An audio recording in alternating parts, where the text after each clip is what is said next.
Sean bienvenidos a la Cantina del Ortopista, un espacio que hace que las mañaneras del presidente parezcan entretenidas. Yo soy Joel Galindo, su cantinero de confianza, recordándoles como siempre que nos puedes escuchar por YouTube o la plataforma de podcast de tu preferencia. El día de hoy le vamos a mandar un cordial saludo a los residentes de ortopedia en la 58 en la ciudad de León, Guanajuato, de parte de su maestro, el Dr. Jesus Guerra, que dice que se pongan a estudiar en serio y no solo vean los videos.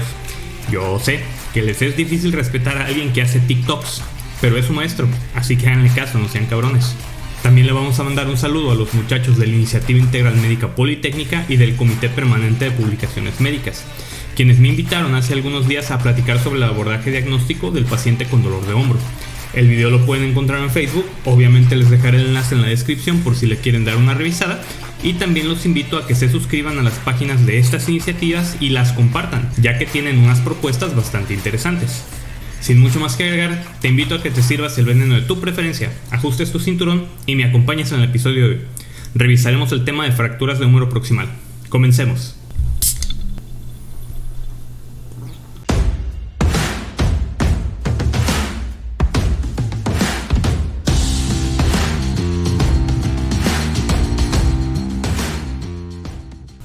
Las fracturas del húmero proximal suponen entre el 4 y el 5% de todas las fracturas, y entre las del húmero son las más frecuentes, siendo aproximadamente el 45%.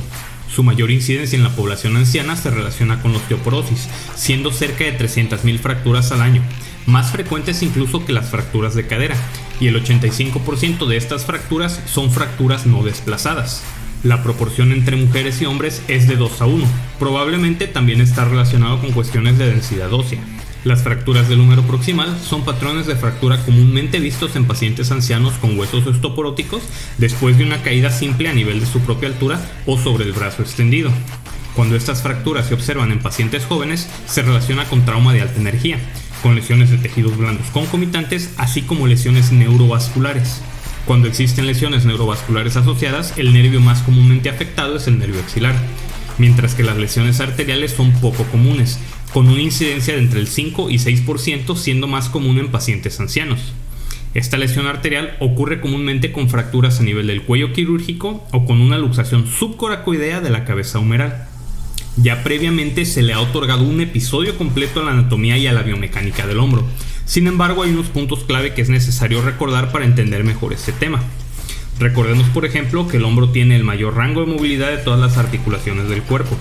Esto se debe a que la cavidad glenoidea es poco profunda y su área es únicamente el 25% del tamaño de la cabeza humeral, y al hecho de que el principal responsable de la estabilidad no son las estructuras óseas, sino una cobertura de partes blandas compuesta por músculo, cápsula y ligamentos.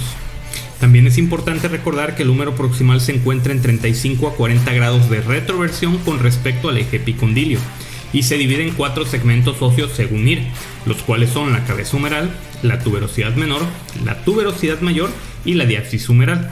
Recordemos que el desplazamiento de los fragmentos dependerá de las inserciones musculares que éste tiene.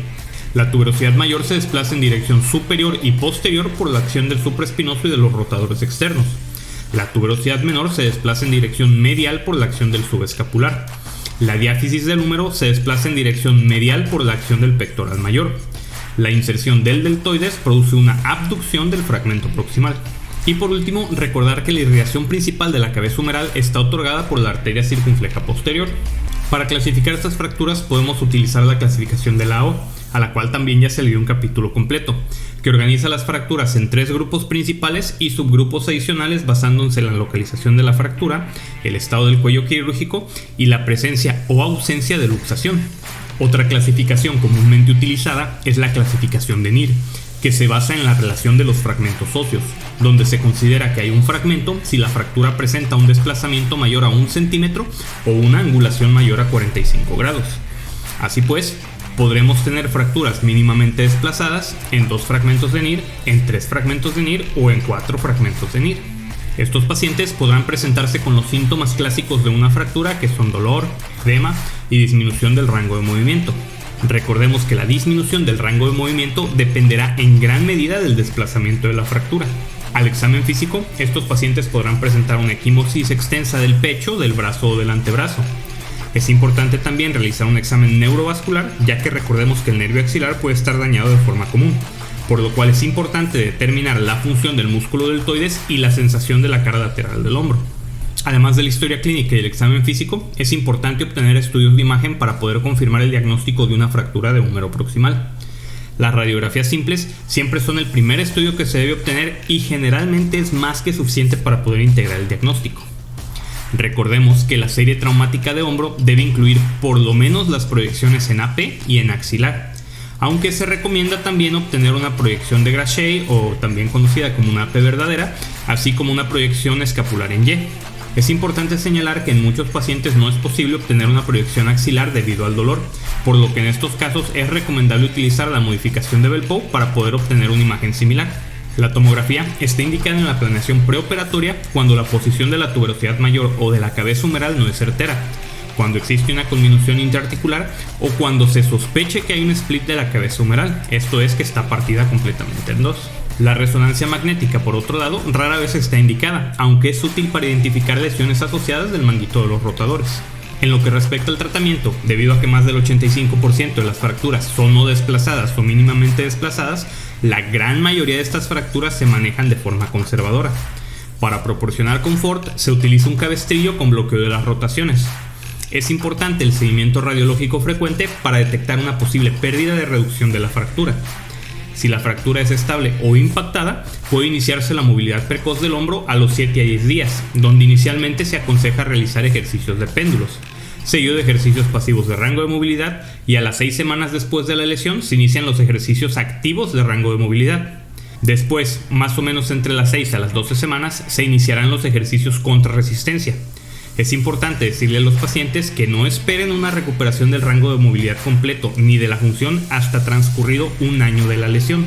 En los pacientes jóvenes con fracturas severamente desplazadas o en quienes no se pueda realizar una reducción cerrada satisfactoria, estará indicada la fijación quirúrgica. Existen diversos tipos de reducción quirúrgica. Una opción es la reducción cerrada y la fijación percutánea, que está indicada en fracturas en 2 fragmentos de NIR que incluyen al cuello quirúrgico, en fracturas de 3 fragmentos impactadas en valgo o en fracturas de 4 fragmentos en pacientes con buena calidad ósea, mínima conminución metafisaria y un cálcar medial intacto. Sin embargo, este tipo de tratamiento tiene una tasa de complicaciones considerablemente más alta comparado con la reducción abierta y fijación interna, con la hemiartroplastía o con la artroplastía reversa de hombro. Esto debido a que el nervio axilar se encuentra en riesgo con la colocación de los clavillos laterales, mientras que el nervio músculo-cutáneo, la vena cefálica y el tendón del bíceps están en riesgo con la colocación de los clavillos anteriores. La reducción abierta y fijación interna estará indicada en fracturas de la tuberosidad mayor con un desplazamiento mayor de 5 milímetros, en fracturas en 2 fragmentos de NIR desplazadas, en fracturas de 3 o 4 fragmentos de NIR en pacientes más jóvenes y en fracturas articulares con un split de la cabeza humeral. Cuando se utiliza este tipo de tratamiento es imperativo tener un soporte medial cuando hay una conminución posteromedial, por lo que muchas veces es necesario aplicar injerto óseo. En la literatura, generalmente se recomienda utilizar un puntal con injerto de peroné. De igual forma, la colocación de un tornillo en el cálcar es crítico para disminuir el colapso en varo de la cabeza humeral. El enclavado endomedular estará indicado en las fracturas del cuello quirúrgico o en las fracturas en 3 fragmentos de NIR que involucren la tuberosidad mayor, así como en las fracturas del húmero proximal con fractura diafisaria asociada. Este tipo de tratamiento es biomecánicamente inferior a las placas para el estrés torsional. Sin embargo, tienen una tasa de consolidación más favorable al compararse con el emplacado. Otra opción de tratamiento es la artroplastía, ya sea la hemiartroplastía o la artroplastía reversa. La hemiartroplastía está indicada en pacientes jóvenes entre los 40 y los 65 años, con fracturas luxaciones complejas o con componentes articulares donde la fijación podría fallar. Actualmente existen sistemas de prótesis con vástago convertible, lo cual facilita la conversión a artroplastía reversa en caso de ser necesario en el futuro, por lo que este tipo de sistemas es recomendado donde haya la disponibilidad. La artroplastía reversa está indicada en pacientes ancianos con baja demanda funcional, con tuberosidades irreconstruibles y con poco stock óseo, así como pacientes ancianos con fracturas luxaciones.